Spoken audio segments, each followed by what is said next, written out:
तो इस वीडियो में हम फोर्जिंग का न्यूमेरिकल डिस्कस करेंगे। A slender work piece is subjected to a cold upset forging operation. Forging operation हम प्रेशर अप्लाई करते हैं और यहाँ वर्क पीस हमारे पास ये सही है। तो ये वर्क पीस हमारे पास चेंज होता है प्लास्टिकली, सही है। तो ये फोर्जिंग ऑपरेशन है। The starting piece is 75 mm in a height and 50 mm in diameter. सही है, इसकी हाइट हमें दी हुई है 75 और 50 इसका डाया दिया हुआ है। इट इज़ रिड्यूस mm में, it is reduce in the operation to a height of 36 mm। सही है, तो ये हाइट अगर 75 थी और डाया 50 था तो ये 36 में हो गया। सही। The work material has a flow curve defined by K equal to 350 megapascal and n equal to 0.15. Assume a coefficient of friction 0.1 or determine the force as the process begins at intermediate height of 62 as the process begin or 62 mm height, 49 mm height और and the final height of 36 mm। तो ये तो यहाँ पे हमें force मालूम करनी है।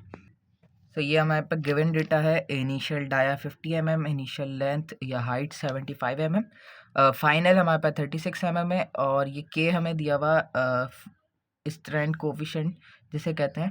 सही है, और n hardening exponent 0.17, mu frictional coefficient. सही है। ये वर्क पीस जो है ऐसे ही फोर्स नहीं होता, ये सर्कुलर होता है। क्यों? बिकॉज ये इस तरफ फ्लो होने से रोकती है इसको फ्रिक्शनल फोर्स। सही है, तो दैट्स वाई फ्रिक्शन कोफिशिएंट 0.1। हमें फोर्सेस मालूम करनी है एट डिफरेंट हाइट। सही, इनिशियली उन्होंने बोला जब प्रोसेस बिगिन हो रहा है तो मैंने एज्यूम कर लिया कि 74.8 mm तक इनिशियली जब प्रोसेस स्टार्ट हो रहा है तो इतना फोर्स हुआ। सही है, तो मैं यहाँ पे फोर्स कैलकुलेट करूँगा, फिर 62 पे, 49 पे, 36 पे। सही है, कोई लिमिटेशन नहीं है। इनिशियली आप किस पे करो, 74.8 पे करा है। बट सही, अब हमें क्या करना है, फाइनल डाया वगैरह नहीं है, हमें यहाँ पे डाया की ज़रूरत पड़ेगी बाद में। सही है, जब हम प्रोसेस यूज़ करेंगे कुछ फार्मूले हैं इसके। सही है, फोर्जिंग शेप फैक्टर का, अच्छा वाई वाला हमने देखा था, वहाँ पे वाई फ्लो स्ट्रेस के ई की पावर एन अपॉन 1+n से निकलता था। सही है, एक्सट्रूजन में। सही है, फोर्जिंग में के ई की पावर एन से निकलेगा।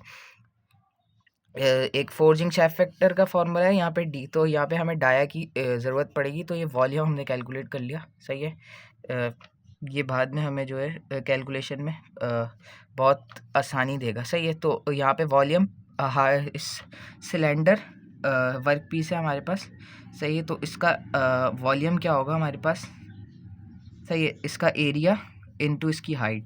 सही है, और इसका क्रॉस सेक्शनल एरिया क्या होगा, अगर सर्कल है तो पाई आर स्क्वायर हो जाएगा। सही है, तो पाई आर स्क्वायर इंटू एच करके इसका वॉल्यूम निकाल लिया। इनिशियली डाया हमें दिया होता 50, तो 50 25 उसका रेडियस हो जाएगा और हाइट 75 mm थी। तो यहाँ से हमारे पास वॉल्यूम आ गया 14762.2 mm3, बिकॉज ये जो डायमेंशन थी हाइट की, लेंथ की, ये mm में थी। अब यहाँ से हमें फ्लो स्ट्रेस कैलकुलेट करा, के स्ट्रेंथ कोफिशिएंट इनटू ई की पावर एन, जो कि हमें गिवन दिया था। E is not given. सही है, ई क्या होता है हमारे पास, स्ट्रेंथ, तो एल एन आर एक्स। सही है, रिडक्शन रेशियो, और फिर रिडक्शन रेशियो मैंने पिछली वीडियो में बताया था कि आर एक्स किसके बराबर होता है, initial length upon final length के। सही है, तो यहाँ से हमारे पास ई कैलकुलेट हो जाएगा। सही, तो यहाँ से ये हमारे पास आ गया ट्रू स्ट्रेंथ एल एन 75/7 4.8 और इसकी स्ट्रेंथ हार्डनिंग 0.17। तो यहाँ से फ्लो स्ट्रेस आ गया 127.82 मेगापास्कल। सही, अब फोर्जिंग शेप फैक्टर, अच्छा मेगापास्कल में क्यों, क्योंकि यहाँ मिलीमीटर में ले रहे होते थे। सही है, तो ये मिलीमीटर और मिलीमीटर कैंसिल हो जाता था। सही है, और जो 350 स्ट्रेंथ कोफिशिएंट का यूनिट होता है मेगा पास्कल, वो हमारे पास ये आ जाता है। अच्छा, फोर्जिंग शेप फैक्टर का फॉर्मूला ये है हमारे पास 1 + 0.4 इंटू म्यू, जो कि कोफिशिएंट ऑफ फ्रिक्शन है। अच्छा, ये dia upon h, initially dia में गिवन दिया 50, तो हमने ये पुट करा। हाइट हमारी जो फोर्स करके रिड्यूस हो रही है वो 74.8 हो रही है, सही है। तो यहाँ पे वो आ गया और 1 से इसको प्लस कर दिया, तो यहाँ से शेप फैक्टर हमारे पास आ गया 1.0267। नाउ द फोर्स का फॉर्मूला हमारे पास है YF into KF into area, सही है। ये एरिया हमें यहाँ इजीली मिल गया πr² से, YF और KF हमने कैलकुलेट कर दिया था, सही है। तो यहाँ से हमारे पास आ गया पाई 25 का स्क्वायर, तो फोर्स आ गई 257,675.6 न्यूटन में, सही है। ये मिलीमीटर में था, I have to define the millimetre का स्क्वायर एरिया हमारे पास, सही है। 25 था ना। नाउ दिस मेगा पास्कल में था और ये फैक्टर है तो उसका यूनिट नहीं। अच्छा, मेगा पास्कल मतलब एक्सपोनेंट 6, सही है, और मिलीमीटर मतलब एक्सपोनेंट 3 की पावर में 2, सही है। तो ये भी हमारे पास इवेंचुअली क्या हो गया, एक्सपोनेंट 6 हो गया। तो दीज एक्सपोनेंट 6, अच्छा ये नेगेटिव में होगा, सही, क्योंकि मिलीमीटर में, और ये नेगेटिव का 6, तो ये नेगेटिव का 6 और ये पॉजिटिव 6 कैंसिल, तो ये मेगा कैंसिल हो जाएगा इस मिलीमीटर को इनकाउंटर करने में। Now the unit is pascal, और यहाँ में मिलीमीटर को मीटर में करा था, तो मीटर स्क्वायर, और pascal metre square will become newton, तो फोर्स का यूनिट हमारा न्यूटन होगा। तो ये मैंने बता दिया कैसे। अच्छा, अब नेक्स्ट हमारे पास है हाइट जब चेंज हो गई 62 पे, तो हमें क्या प्रोसेस करना है कि हमें YF करना पड़ेगा, अच्छा ये D करना पड़ेगा, मैं बताऊंगा क्या मसला आएगा, सही है। फिर KF और देन फिर F, और यहाँ एरिया हमें जो निकालना होगा वो हम यहाँ डायरेक्ट ही निकाल लेंगे अगर हमें R पता हो, सही है। तो यहाँ पे YF का फॉर्मूला क्या था, 350 इंटू E, जो कि हमने इससे LN और रिडक्शन रेशियो से कैलकुलेट करा था, उसकी पावर 0.17। तो यहाँ से मेरे पास 75 से 62 हो गई, इनिशियल लेंथ 75 और फिर 62 हो गई, तो यहाँ से YF तो आ गया 264 मेगा पास्कल। अब KF की जब बारी आई 1 + 0.4 इंटू 0.1, जो कि फ्रिक्शनल कोफिशिएंट था। अच्छा, यहाँ डाया हमें नहीं पता, और हाइट कितनी हो गई थी, 62 हो गई थी जो हमने करा, बट यहाँ पे हमें डाया नहीं पता था कि डाया कितना होगा, सही है। तो ये डाया कैलकुलेट करना है, ये हमने इसके लिए हमने निकाला था ये वॉल्यूम, जो मैंने कहा था कि इस वॉल्यूम की ज़रूरत पड़ेगी हमें, सही। तो ये वॉल्यूम से हम डाया निकालेंगे, हमें पता है वॉल्यूम जो है पार्ट का हमारे पास वर्कपीस का चेंज तो नहीं हो जाएगा, सही है। तो हमने एरिया सर्कुलर पार्ट का एरिया किसके बराबर होता है, πr² के, सही है, सही है। तो मैं एरिया निकाल सकता हूँ टोटल वॉल्यूम इनटू हाइट से, सही है। अब इस वॉल्यूम को जब मैं हाइट से डिवाइड करूँगा मुझे ये एरिया पता चल जाएगा, और एरिया में πr² से यहाँ से मैं इसका डाया निकाल सकता हूँ, मतलब रेडियस को डबल करके या π/4 d² करके, सही है। सही है। तो वॉल्यूम आपका कांस्टेंट जो कि हमने निकाल लिया था 147,262.2, सही है। अब हाइट हमारी कितनी हो गई थी, 62 हो गई थी, सही है। हाइट हमारी 62 हो गई थी, तो हमारी हाइट 62 हो गई। देन हमारे पास यहाँ पे एरिया आ गया इससे, सही है, इस वॉल्यूम में से, सही है, इस टोटल वॉल्यूम में से जब इसकी हाइट 62 थी, मुझे इसका एरिया नहीं पता था, सही है। आई डोंट नो कि इसका एरिया क्या है, सही है। लेकिन जब मैं इस टोटल वॉल्यूम मुझे पता था, जब मैंने वर्क पीस स्टार्ट हुआ तो वॉल्यूम तो चेंज नहीं हो रहा होगा इसका, सही है। तो इस टोटल वॉल्यूम में से जब मैंने 62 हटा दिया तो मेरे पास ये एरिया आ गया, सही है। तो ये एरिया मेरे पास आ गया 2375.2 mm। नाउ इस एरिया से मैं R निकाल सकता हूँ या D निकाल सकता हूँ, π/4 d²।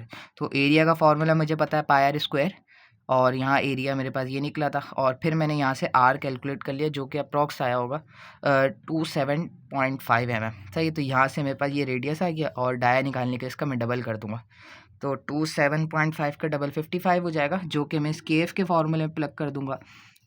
तो मेरे पास ये आ गया 62 हाइट डिवाइड में, और K आ गया मेरे पास 1.0355, सही है। हमने क्या करा, जब K निकालने की बारी आई थी, इस YF में कोई इशू नहीं आया कि यहाँ पे हाइट थी, और हाइट हमें क्वेश्चन में गिवन थी कि इस हाइट पे निकालना है, सही है।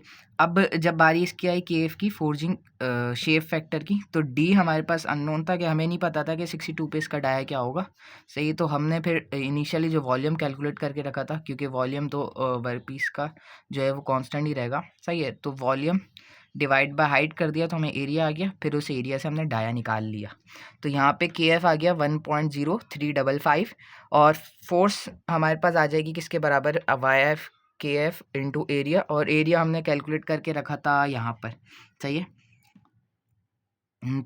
इधर 2375.2 या पाई आर स्क्वायर से आप दोबारा भी निकाल सकते हो, वो बेबी बहुत टाइम कंज्यूम हो जाएगा क्योंकि आपने यहाँ पहले कैलकुलेट कर लिया। सही है, तो ये एरिया यहाँ पर आ गया। सही है, और वाई एफ जो हमने इनिशियल निकाला था, और ये वाई एफ और ये के। सही है, तो यहाँ से फोर्स आ गई 649313.17 न्यूटन में।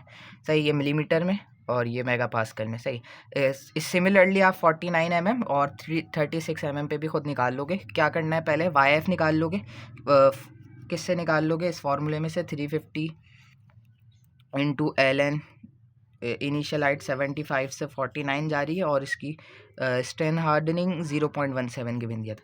फिर यहाँ डाया निकालोगे, किससे निकालोगे आप, area pi by 4 D square करके, और वॉल्यूम जो है हमारे पास डिवाइड बाय एच करके।